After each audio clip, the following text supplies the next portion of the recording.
welcome to this Keysight Visibility Tech Tip on deduplication. This is part 2 of a series. If you missed part 1, there's a link to that video in the description below. In this video, we're going to walk through the configuration tasks required for configuring deduplication on a Vision Network Packet Broker. In this environment, I've got various spans and taps from different parts of my network, feeding a dynamic filter, and that dynamic filter is feeding a 10 gig monitoring tool. I believe I need deduplication because when I look at the statistics for this filter, I see that 12.7 gigs of traffic is coming out of the filter towards a 10 gig tool. 12 gigs doesn't fit in a 10 gig port, so that means I'm going to be dropping packets. In order to alleviate this, I can perform deduplication. To do that, I need packet stack. Packet stack is the function which actually performs deduplication, and I just drag and drop. I can put that on my filter, I can put that on my tool. For this case, I'm going to put it on my dynamic filter, meaning I'll perform deduplication on the backplane of the switch. I'll hit OK.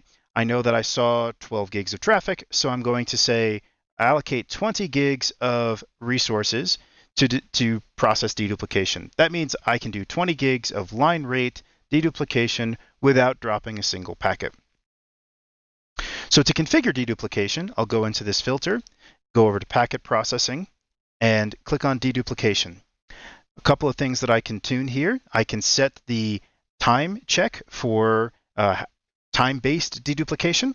So if packets arrive within 500 microseconds of each other, I will consider whether or not they are duplicates. I can increase this to 600 microseconds, or I could even just turn the time check off completely.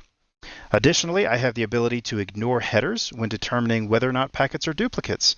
As packets move through the network, things in my layer 2 and layer 3 headers will change. If they cross layer 3 boundaries, MAC addresses change, time to live will decrement.